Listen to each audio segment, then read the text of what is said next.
tanks headed? Where are these PLA going? What are they going to do? I fear for the people of Hong Kong.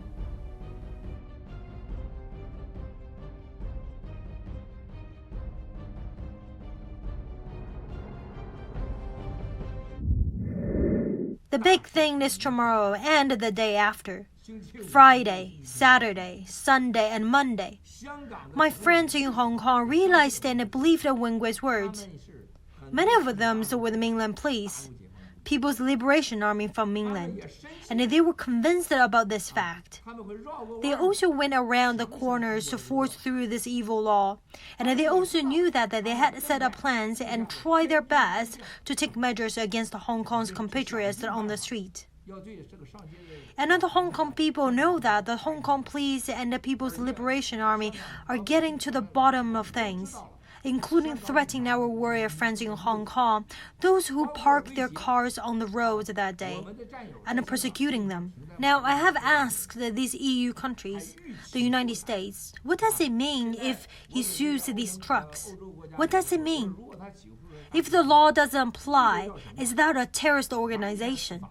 If only he dared to touch our car which parked on the street in Hong Kong, it is natural for cars to stop naturally. And in a society where you have a government that threatens the society, it is normal to do something like this. But you can't convict that. So Hong Kong people know what will happen next. Then there will be a big actions coming along. So dear warrior friends, what happened next was Hong Kong's stock market. This is the core.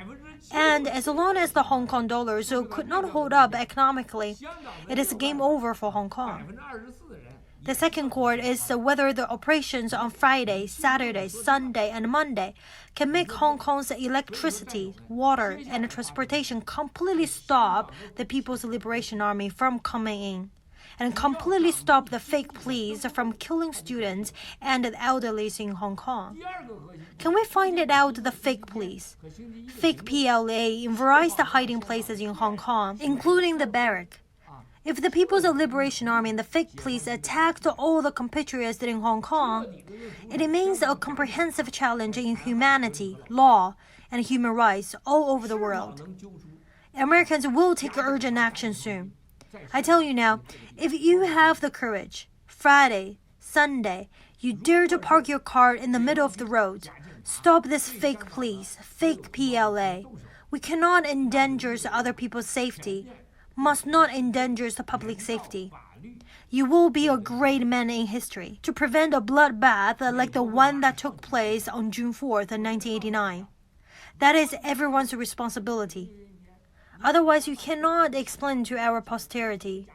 解放军啊，咱不能危害别人安全啊，不能危害公共安全啊！你将成为历史的伟人，要阻止一场类似于89年6·4血腥啊这个大屠杀的事情发生，这是每个人应尽的责任，否则你对后人没法交代。Anyway, the issue of China has been an important one for me since Tiananmen Square, even before, but in terms of public policy here in the Congress in Tiananmen Square. And on June 4th, we celebrated the 30th anniversary of the massacre in Tiananmen Square. At the same time, we're observing that the Chinese government is engaged in arresting millions of Uyghurs and putting them into education camps, that they're diminishing the democracy in Hong Kong, trying to really just eliminate the culture, the language, the religion in Tibet. The list goes on and on. But right now, currently, as we gather here in Hong Kong, as you know, in the last few days, hundreds of thousands, if not 1 million people gathered in the street to protest an extradition law that the Chinese government wants the Hong Kong government to pass. It's such a horrible, horribly dangerous piece of legislation. I'm very pleased to be supporting legislation that Senator Marco Rubio and Chris Smith on the Republican side, Jim McGovern and I on our side, and others are putting forth to improve and modernize the Hong Kong U.S. Relations Act, U.S.-Hong Kong Relations Act, and that I think is going to be submitted today. They're just finalizing it, perhaps being submitted today.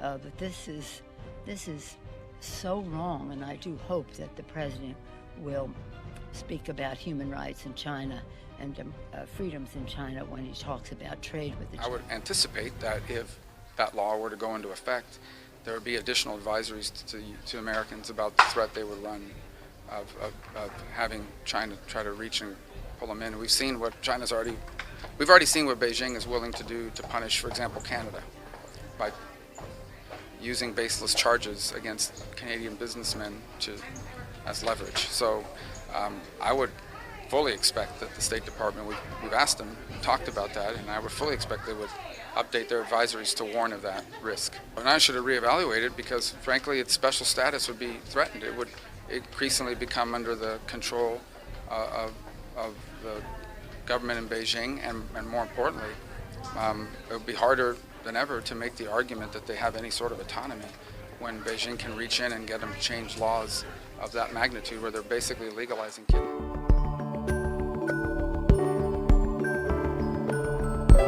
Thanks for watching. Please subscribe. The Voice of Go Media.